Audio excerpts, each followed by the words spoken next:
성경 맨 첫 번째 책인 창세기 1장 1절에 있는 말씀을 보면 이렇게 말씀을 합니다. 태초에 하나님이 천지를 창조하시니라.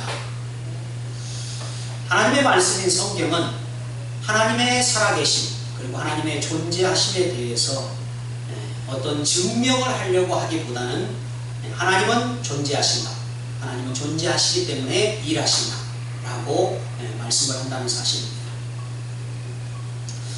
출애굽의 지도자인 모세에게도 하나님이 자신을 소개를 할 때 나는 이러이러하기 때문에 나는 있는 것이다, 나는 이러이러하기 때문에 하나님은 살아있는 것이다 라고 이렇게 말씀하는 것이 아니라 하나님께서 모세에게 뭐라고 말씀을 합니까? 나는 스스로 있는 자니라. 누가 있다, 누가 없다, 그게 문제가 아니라 하나님은 영원전부터 영원까지 스스로 존재하는 자존자인 것을 이렇게 말씀을 합니다. 하나님을 믿는 믿음 생활의 첫 출발은 이와 같이 하나님이 살아계신 것을 믿고 나가는 것, 이게 바로 믿음 생활입니다. 인간이 하나님의 존재를 부정한다고 해서 하나님이 안 계신 것이 아닙니다. 인간이 하나님의 존재를 무언가를 확인하고 하나님이 계신 거구나 라고 인정한다고 해서 그때 하나님이 살아서 계신 것도 아닙니다. 하나님은 사람이 인정을 하건 인정을 하지 않건 언제나 살아서, 오늘도 살아서 역사하는 그러한 분이라는 사실입니다.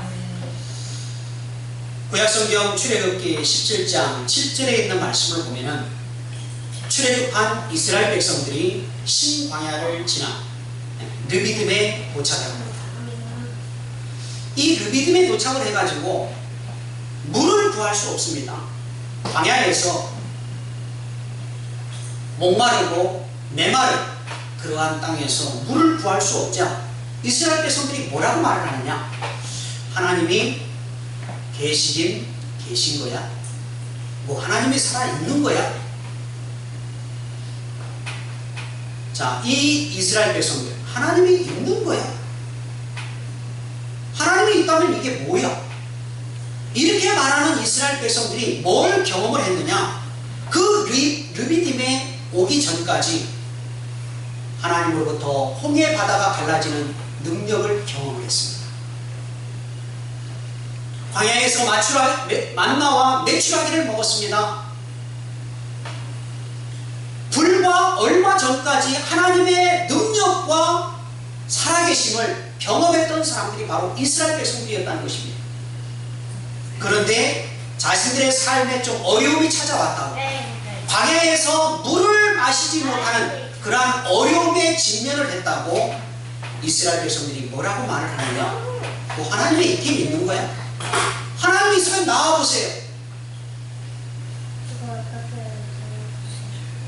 인류 역사에 한 민족이 이동을 하는데 바다가 갈라진 사건이 언제 있었습니까?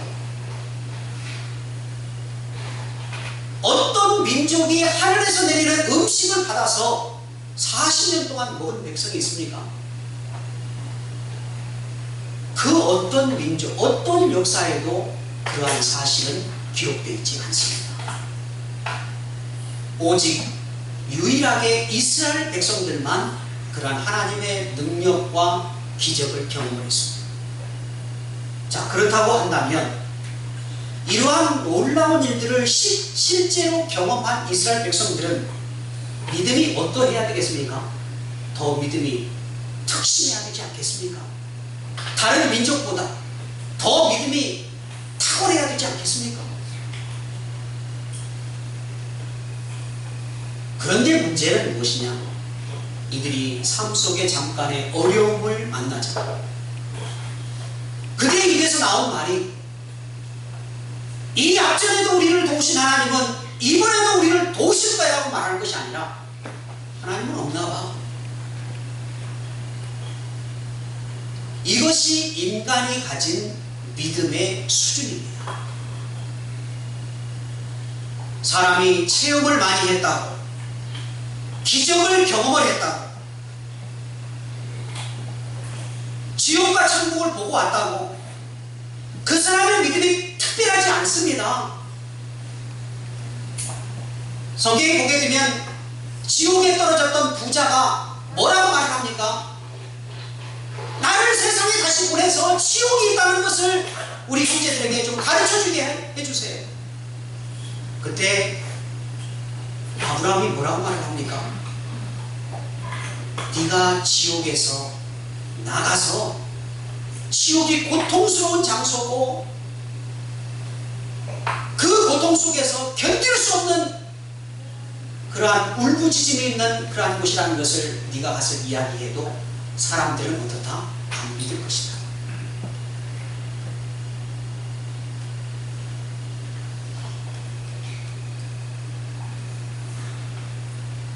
오늘날 우리가 전도할 때도 마찬가지 아니겠습니까? 예수님 믿고 천국 가세요. 예수 믿지 않으면 당신은 지옥의 불구덩이로 떨어집니다. 그런데도 사람들이 어떻습니까?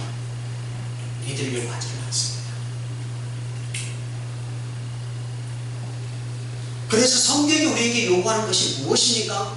내가 뭘 봐야지 믿음이 생기는 것 같고 어떤 하나님의 능력을 체험해야만이 믿음이 만들어지는 것 같은데 그게 아니라 하나님은 우리에게, 하나님이 살아계시고 오늘도 우리 가운데 역사하시고 그분을 믿을 때 천국 들어간다는 그러한 것을 우리가 믿고 나갈 것을 하나님은 요구하신다는 것입니다. 믿음이라고 하는 것은요, 완성의 단계가 없습니다. 점장이들은 내가 계룡산에 들어가서 10년을 돌을 닦고 저 계양산에 올라가서 내가 20년을 돌을 닦아서 나는 경지에 이르렀다, 이렇게 뻥을 칠지 몰라도 오늘 저와 여러분들의 믿음, 하나님을 믿고 섬기는 이 신앙은 어떻습니까? 어떤 경지에 이르는 것이 없다는 것입니다. 내가 예수를 믿기 시작한 그 순간부터 천국 들어가는 그 순간까지 변함없는 믿음을 내가 지키고 나가는 것이 중요한 것이지, 아멘. 내가 목사야 이래봬도, 내가 교회 장로야, 내가 교회에서 신앙생활한 게 몇 년인데 그것이 그 사람을 구원시키지 않습니다. 이스라엘 백성들이 그것을 보여주지 않습니까? 이스라엘 백성들이 하나님의 능력을 경험을 했습니다. 놀라운 일들을 체험했습니다. 그런데 나중에 뭐라고 말합니까? 하나님이 있긴 있는 거야. 하나님이 우리를 도와주긴 도와주는 거야.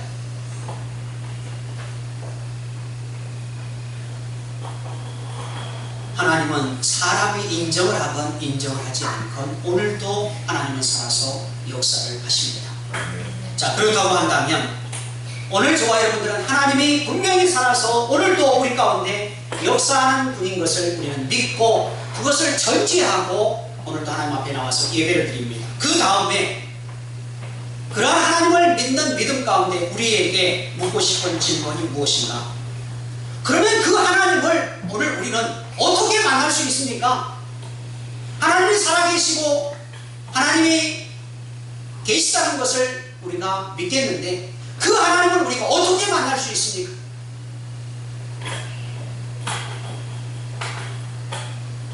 교회에서 전도자들이 전도를 나가면 보통 어떤 하나님을 많이 소개를 하느냐? 사람의 필요를 채워주는 분으로 하나님을 많이 소개하는 경우가 많이 있습니다. 간증이라고 하는 것이 대표적인 것 아니겠습니까? 내가 예수를 믿었더니 병이 나았습니다. 내가 예수를 믿었더니 과거에는 찢어지게 가난했는데 부자가 되었습니다. 내가 예수를 믿었더니 우리 자녀가 좋은 대학에 들어갔습니다.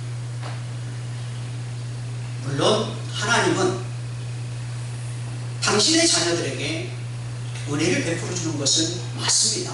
그건 틀리지 않습니다. 그러나 진짜 전도가 무엇입니까? 진짜 전도는 그 하나님을 내가 어떻게 만날 수 있습니까? 이게 바로 전도입니다.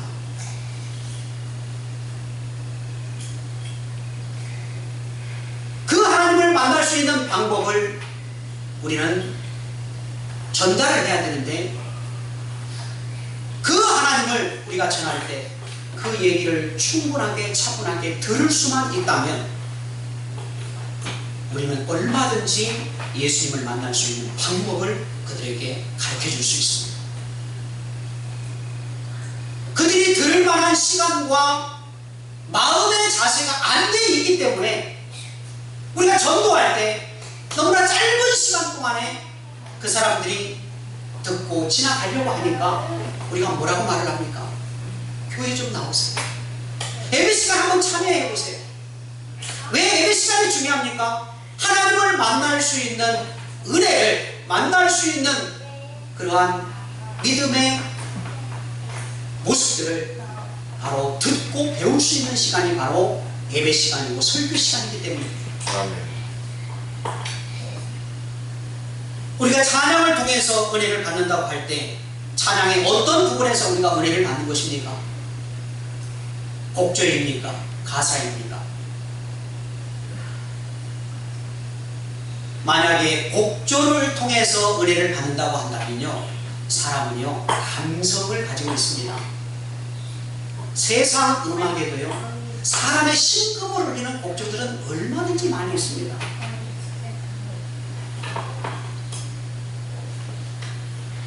오늘 저와 여러분들이 찬양을 통해서 은혜를 받는다고 하는 것은 찬양의 가사를 통해서 내가 은혜를 받는 것입니다.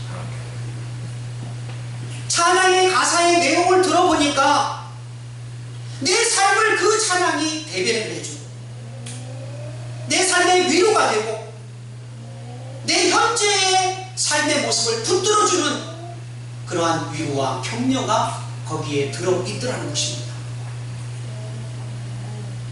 우리가 즐겨 부르는 나의 등 뒤에서 라고 하는 찬양이 있습니다.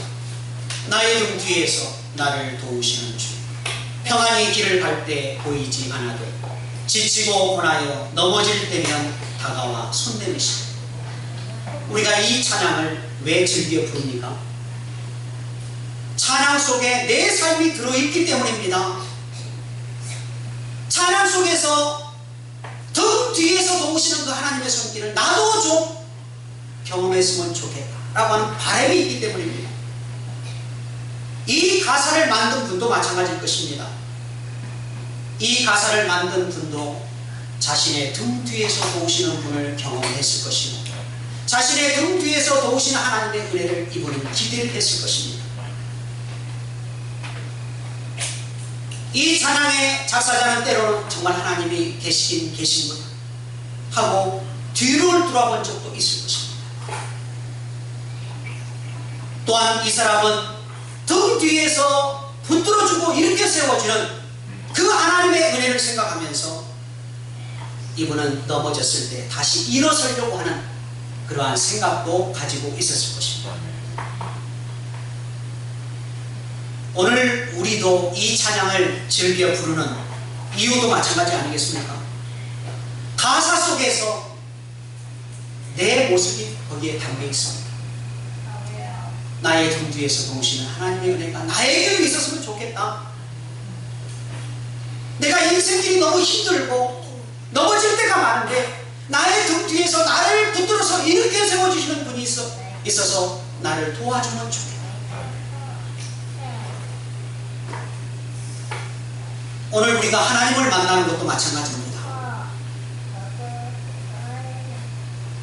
내가 만난 예수님, 내 삶 속에서 함께 하시고 역사해 주신 하나님, 그리고 인도해 주신 그 하나님, 이분을 다른 사람에게 전하고 가르쳐줘서 그 사람도 만날 수 있도록 해주는 것, 이게 바로 진정한 전도 아니겠습니까? 제가 설교를 하는 것이 뭘 말하겠습니까? 말씀 속에서 역사하시는 하나님, 내 개인적인 삶 속에서 만나주시고 은혜를 베풀어 주시는 그 하나님, 그 하나님을 전하고 여러분들도 만날 수 있도록 만들어주는 것, 이게 바로 설교입니다. 설교 시간에 쓰잘데기 없는 얘기, 자식 자랑이나 하고 집안 이야기나 하고, 그게 아니고 말씀 속에서 살아계시는 그 하나님, 나의 삶 속에 역사하시고 내 인생길을 지금까지 도우시고 나의 등 뒤에서 도우시는 은혜를 베풀으신 그 하나님, 그분을 전하고 가르쳐주는 것. 이게 바로 전도요, 이게 바로 설교라는 것입니다. 만약에 제가 이렇게 하지 않고, 당신도 한번 가보시오. 당신도 어떻게 찾아가다 보면 하나님을 만날 때가 있을 것이요. 이렇게 말한다면 어떻게 내가 만난 하나님을 그 사람에게 가르치는 게 될 수 있겠습니까? 믿음의 생활이라고 하는 것은요, 내가 만난 예수님을 가르쳐주고 그 사람과 함께 손을 잡고 같이 하나님을 만나기 위해서 나가는 것입니다. 이게 바로 믿음 생활입니다. 출애굽한 이스라엘 백성들을 40년 동안 이끌고 나간 선지자, 영적인 지도자, 민족의 대방자인 모세가 이스라엘 백성들을 어떻게 이끌고 나갔습니까? 모세는요, 이스라엘 백성들과 함께, 내가 당신들과 함께 하나님이 주시마 약속하신 젖과 꿀이 흐르는 땅으로 내가 함께 가기를 원합니다. 모세는요, 가나안 땅을 본 적도 없는 사람입니다. 그는 가나안 땅을 밟아본 적도 없는 사람입니다. 그렇기 때문에 모세는 뭐라고 말할 수밖에 없습니까? 내가 가서 봤더니 너무 좋더라. 내가 가서 봤더니 땅이 너무 기름져가지고 포도 한 송이가 장정이 막대기를 띄어가지고 둘이 낼 정도로 크더라. 이렇게 말을 할 수가 없습니다. 하나님께서 우리에게 주시마 약속하신 그 땅을 우리가 함께 찾아갑시다.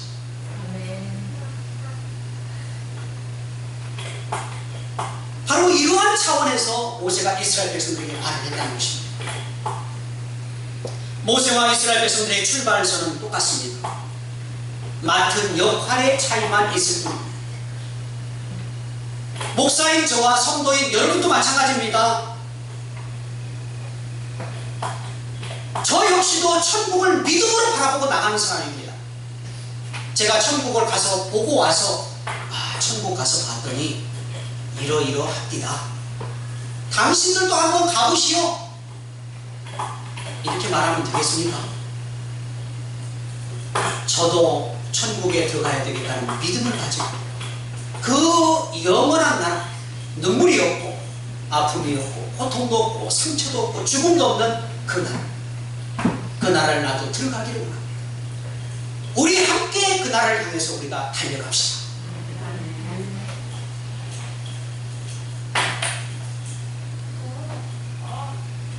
목사이기 때문에 천국에 당연히 들어가는 것이 아닙니다. 저에게도 천국에 들어가고자 하는 믿음이 있어야 되고 여러분들도 마찬가지입니다. 내가 그 하나님의 나라에 들어가겠다고 하는 믿음, 이것을 가는 것이 중요합니다. 하나님은요, 공평하신 분이십니다.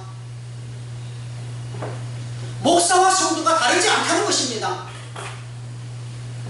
왜 저 사람에게는 5달란트를 맡기고 나에게는 1달란트밖에 주지 않았습니까? 이것은 인간의 생각일 뿐입니다. 왜 누구는 목사 만들고 누구는 선교사 만들고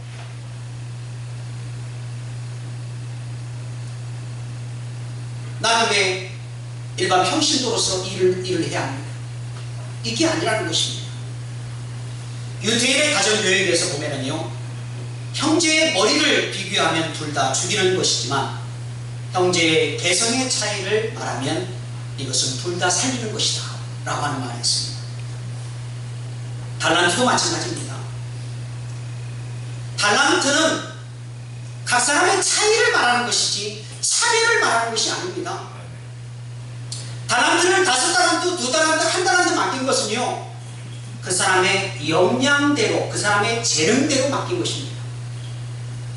감당을 못하는데 많이 맡기는 것은 어떻습니까? 그것은요, 죽으라는 것입니다. 어린 초등학생에게 어린 유치원생에게 직장인이 감당해야 될 일을 맡기면 어떻게 되겠습니까? 감당할 수 없지요.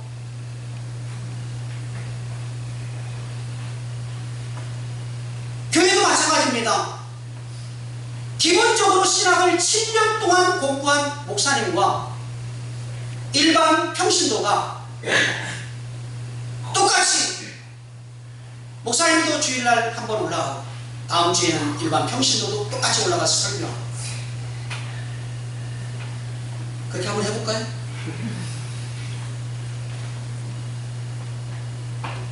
아마 한 번 올라가는 것도 감당을 못할 거예요.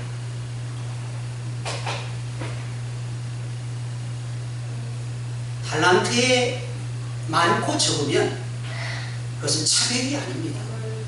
그 사람에게 감당할 수 있는 일을 맡긴 것입니다. 오늘 본문이 기록된 사도행전 10장 34절로 35절에 있는 말씀을 보면요, 하나님께서 받으시는 사람이 어떤 사람인지를 이렇게 말씀을 합니다. 베드로가 입을 열어 가로되, 내가 참으로 하나님은 사람의 외모를 취하지 아니하시고 각 나라 중 하나님을 경외하며 의를 행하는 사람은 하나님이 받으시는 줄 깨달았도다.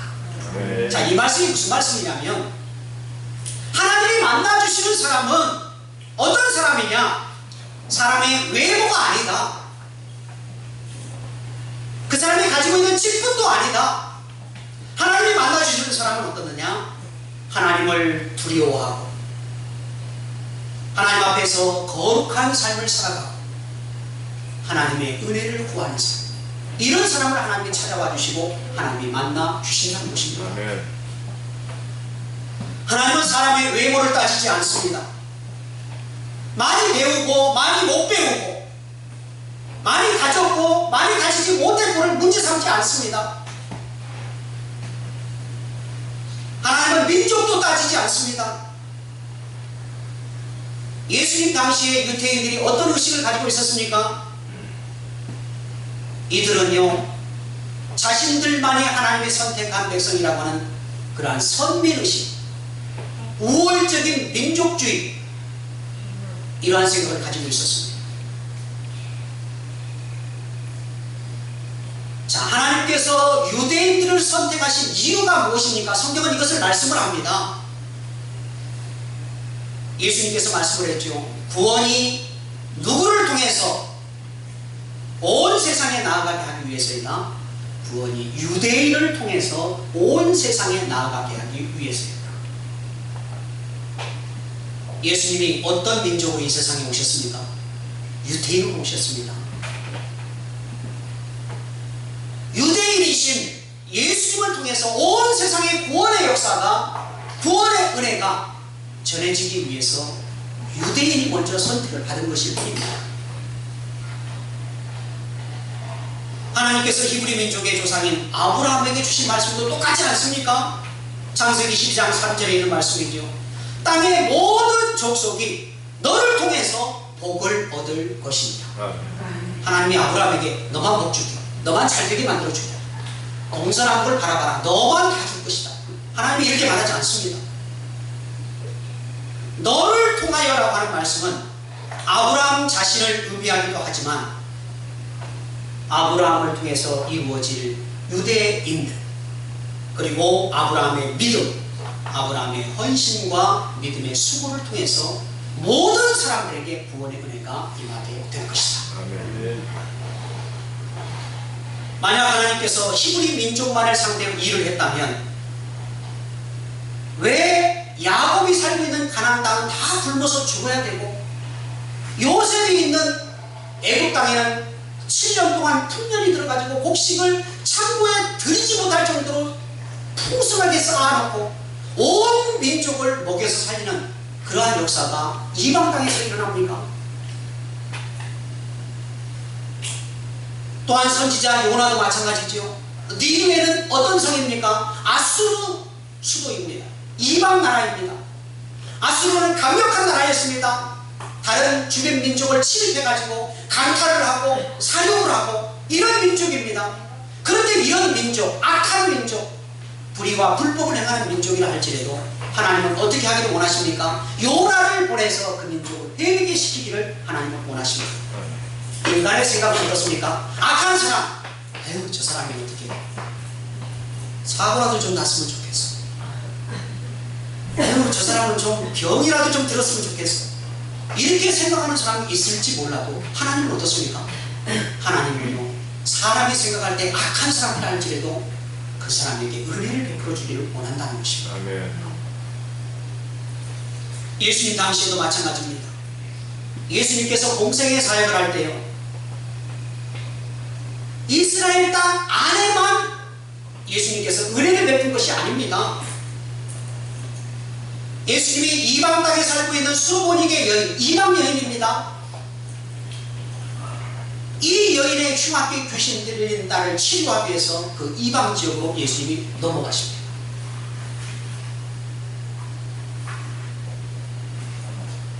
예수님께서 왜 이방 땅으로 넘어갔겠습니까? 그 여인에게 은혜를 베풀어 주기 위해서 예수님이 넘어갔다는 것입니다.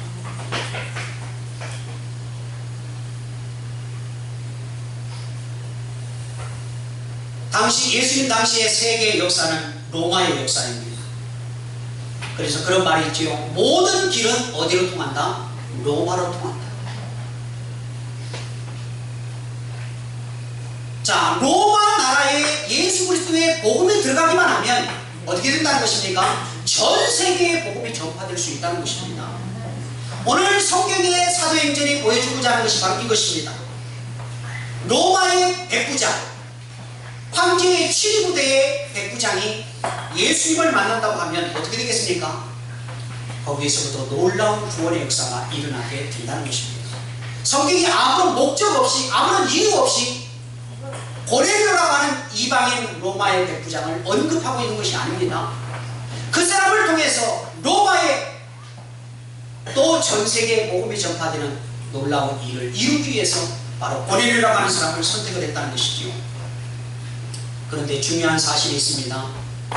오늘 이러한 하나님의 은혜를 입는 고넬료의 모습이 어떻게 성경에서 말씀하고 있느냐는 것입니다. 하나님이 고넬료라고 하는 사람에게 은혜를 베풀어 준 뭔가 이유가 있지 않겠습니까? 오늘 본문이 나와 있는 사도행전 10장 2절에 있는 말씀을 보면요 고넬료에 대해서 이렇게 말을 합니다. 그는 경건했고 하나님을 경외했으며 백성을 많이 구제하고 하나님 앞에 항상 기도하는 사람이었다. 아멘. 하나님의 은혜를 안 줄래야 안 줄 수가 있겠습니까? 하나님은 사람의 행위를 먼저 보고 은혜를 베풀어 주는 분은 아니지만 적어도 이 고넬료는 어떻습니까? 하나님의 은혜를 입을 만한 모습이 그 사람에게 있었다는 것입니다.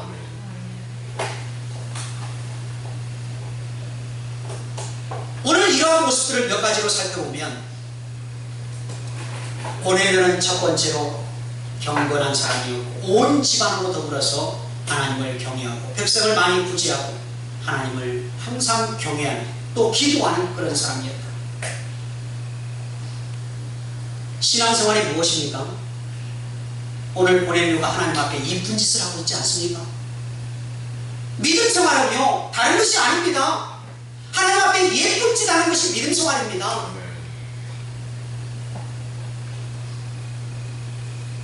하나님 앞에 예쁜 짓을 한다는 것은 무엇을 말합니까? 하나님의 관심을 끄는 사람이 된다는 것을 말합니다.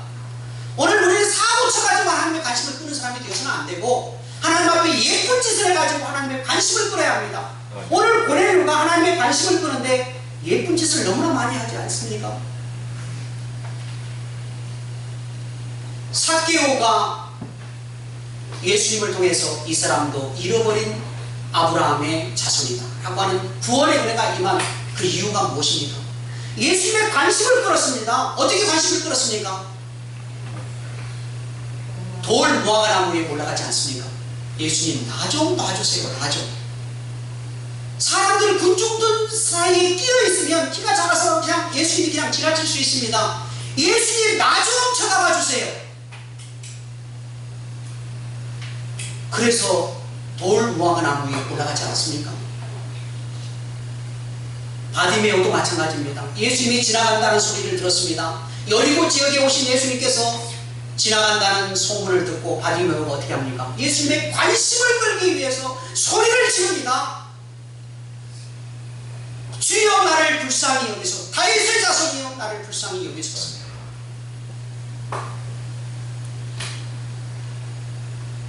오늘 우리의 믿음 생활이 바로 이렇게 돼야 된다는 것입니다.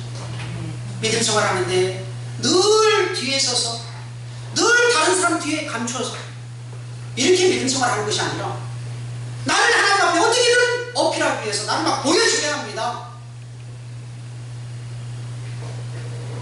찬송가 279장 인내하신 구세주여 찬송도 마찬가지지요. 주여 주여 내 말 들으사 죄인 오라 하실 때 누구를 부르세요? 저 사람을 부르세요. 이 사람을 부르세요. 누구를 부르라는 것입니까? 나를 부르소서. 신앙생활은요 내가 잘하는 것이고 내가 하나님 앞에 예쁜 짓 하는 것이고 내가 하나님의 은혜를 받는 것입니다. 우리가 전도 나가면요 이런 사람들이 있습니다. 나는 됐고요 저 사람한테 한번 가보세요 이렇게 말하는 사람이 있습니다. 그러는 너는 그런 사람들 많이 만납니다. 주택에 가서 전도해도요 우리 집은 됐고요 옆집 한번 가보세요. 저 사람은요 과거에 좀 교회도 다녔대요.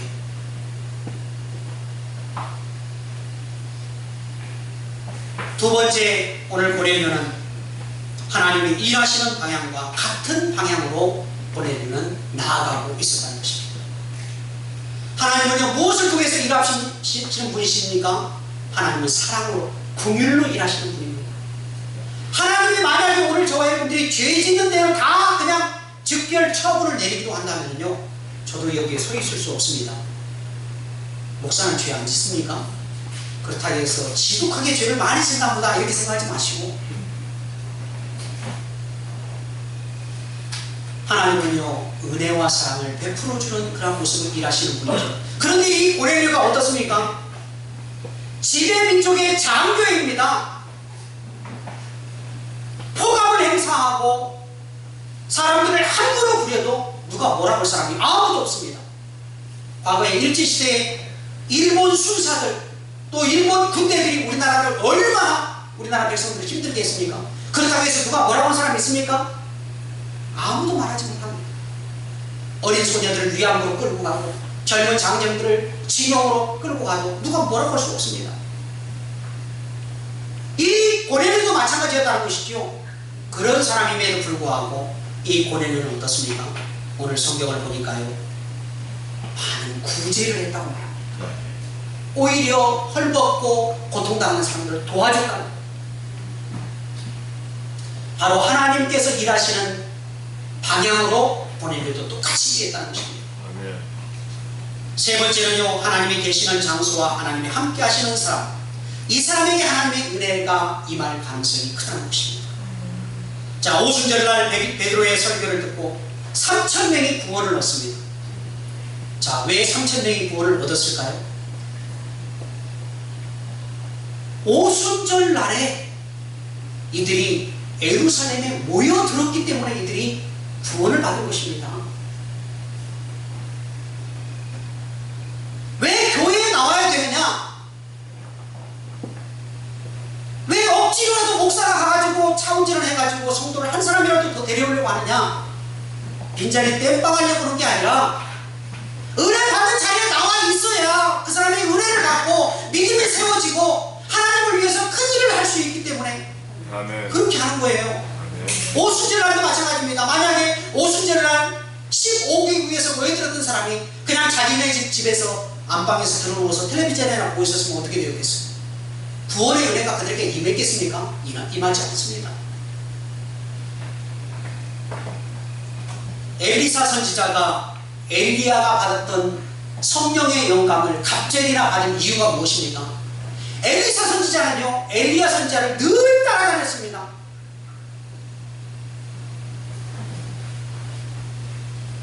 엘리사가 무슨 대단한 사람이 아니었고 그는 농부였습니다.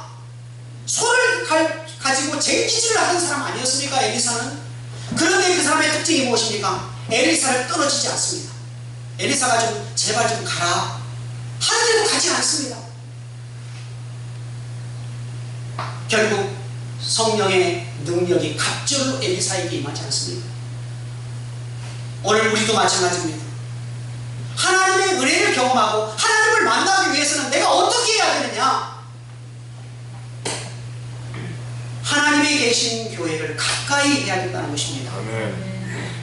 성령 충만한 사람을 가까이 해야 합니다. 오카노 목사님 돌아가신 분이지만 그분이 이런 말을 했습니다. 십자가에 가급적 더 가까이 가려고 하는 사람과 자신을 비교하십시오. 십자가에 가급적 더 가까이 가려고 하는 사람과 더 함께 하십시오. 술 좋아하는 사람과 함께하면 뭘 할 가능성이 높아지겠습니까? 술 좋아할 가능성이 높아집니다. 마약하는 사람과 가까이 하면 뭐 할 가능성이 높아집니까? 나도 뽕할 가능성이 높아져요. 성령 충만한 사람과 가까이 하면 어떻게 되겠습니까? 나도 성령 충만해질 수 있습니다. 아멘. 마지막으로 하나님은 어떤 사람에게 은혜를 베풀어 주느냐? 구하고 찾고 두드리는 사람. 자, 이 사람에게 하나님은 은혜를 베풀어 주기를 원한다는 것입니다. 오늘 고넬료가 바로 이런 사람이었습니다. 오늘 보면 4절에 있는 말씀을 보게 되면요, 이 고넬료가 얼마나 구하고 찾고 두드리는 기도를 했는지 이렇게 천사가 말을 합니다. 내 기도와 구제가 하나님 앞에 상달되고 기억하신 바가 되었다. 고넬료는요, 하나님 은혜 주시려면 주시고 말라면 마시고 이렇게 생각하는 사람이 아니었다는 것입니다. 늘 구하고 찾고 두드리는 기도의 사람이었습니다. 에레미야 29장 13절에 있는 말씀도 마찬가지죠. 너희가 전심으로 나를 찾고 찾으면 내가 만나주리라. 오늘 우리에게 하나님이 만나주실 수 있는 그러한 공간, 하나님이 나를 만나지 않고는 어쩔 수 없는 그러한 모습, 오늘 우리에게는 뭐가 있습니까? 오늘 하나님께서 천사를 보내서 고넬료에게 하나님의 은혜를 베풀어 줄 수밖에 없는 그 모습을 오늘 성경이 우리에게 말씀하고 있는데, 오늘 나에게 하나님이 역사하실 수밖에 없는, 하나님이 만나 주실 수밖에 없는 그러한 모습을 내가 뭘 가지고 있느냐 하는 것입니다. 나는 뭘 가지고 있습니까? 이것을 우리가 생각해야 되지 않겠습니까? 서두에 말씀드렸던 이스라엘 백성들처럼 느비딘 광야에 이르러가지고 하나님이 계시긴 계신 거야. 목말라 죽겠는데, 물이 없는데 하나님이 도대체 어디 있는 거야? 자기들이 하나님 앞에 물이 없다고 기도했습니까? 홍해바다를 가르시는 하나님, 하늘에서 만나도 내리신 하나님, 우리에게 물을 주시기를 원합니다. 구하고 찾고 두드리기나 해봤습니까? 아무것도 안 하고 하나님이 있긴 있어? 오늘 우리도 마찬가지 아니겠습니까? 오늘 우리에게 역사하실 만한 하나님의 능력의 손길이 우리에게 올 만한, 나는 어떤 믿음의 모습을 가지고 있느냐는 것입니다. 오늘 이 시간에 우리가 함께 기도합시다. 하나님께서 나에게 역사하시고 나를 주목하시고 나에게 관심을 가질 만한 그러한 모습은 나에게 뭐가요? 이 시간에 주일 1차 왕국 통성으로 기도합니다.